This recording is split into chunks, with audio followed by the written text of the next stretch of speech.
Supreme court చెప్పినటువంటి నిబంధన.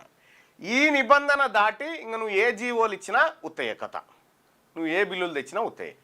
అయితే ఇక్కడ అగ్రవర్ణాలకు ఈడబ్ల్యూఎస్ రిజర్వేషన్ విషయంలో అప్పటికే 50 దాటిపోయింది, 60 అయింది కానీ సుప్రీంకోర్టు సపరేట్ ఎక్కుకుంది ఆ విషయంలో. వాళ్ళకు పెద్దోళ్ళకి అయితే పెంచుకోవచ్చు, అగ్రవర్ణాలకు అయితే పెంచుకోవచ్చు, బీసీలకు మాత్రం ఇవ్వద్దు, ఇది 50 ఉండాలి. ఇక్కడ సుప్రీంకోర్టు పాపము, ఇటు పాలకుల పాపము, ఇటు కేసీఆర్ చేసిన ద్రోహము, ఇప్పుడు రేవంత్ రెడ్డి చేస్తున్న ద్రోహం, ఇవన్నీ కలగలిపితే బీసీల కథ. ఇప్పుడు వీళ్ళు జీవో జారీ చేయగానే వీళ్ళు వెంటనే హైకోర్టులో ఇదే అగ్రవర్ణాలు ఆల్రెడీ జానారెడ్డి తయారు చేసి పెట్టిండొచ్చు, కేసు ఎవరితో వేయించాలనేది వేస్తారు. ఇక ఈ జీవో జారీ చేయగానే కోర్టుకు పోతారు, కోర్టుకు పోగానే కోర్టు కొట్టేస్తుంది, మళ్ళీ సుప్రీంకోర్టు కురుకుతారు, మళ్ళీ సుప్రీంకోర్టు కాడికి పోగానే మళ్ళీ ట్రిపుల్ టెస్ట్ ముంగట పెడతారు అన్నట్టు.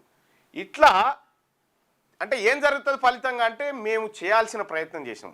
అంటే ఒక మనిషి చచ్చిపోతే ఇంటికాడ ఆలీలు చుట్టాలు రాగానే జర గట్టిగా ఏడుస్తారు కదా, ఓ అంటుంటారు కదా, ఆ కార్యక్రమం అయిపోయింది.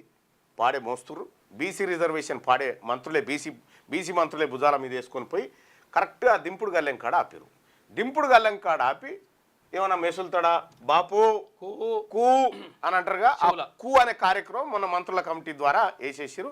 ఇక డెత్ సర్టిఫికేట్ కన్ఫర్మ్ చేసిన తర్వాత ఇంకా ఫైనల్ ఘట్టం ఒకటి ఉంటుంది. ఏంది, కరెక్ట్గా బొందలో పెట్టే టైంకి మళ్ళొక్కసారి ఏడుస్తారు చూసినావు, కరెక్ట్గా బొందలో పెట్టే టైంకి మళ్ళొక్కసారి ఓ బాపు ఇక వాయ్ అంటారు చూడు, అవి ఆడున్నది అన్నట్టు. ఇప్పుడు బీసీ రిజర్వేషన్ది వీళ్ళకి ఇయ్యాలన్న చిత్తశుద్ధే లేదు.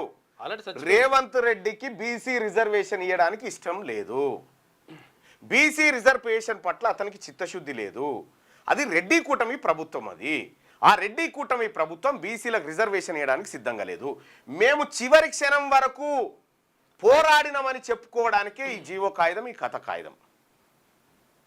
ఎవడన్నా కోర్టుకు పోతే ఒట్టిదే ఇది, ప్రయత్నం చేసి కోర్టుకు ఎవడన్నా ఇట్లా కాగితం బారేస్తే కథమే. ఇది ఎట్టి పరిస్థితిలో నిలబడేటువంటి అంశం కాదు.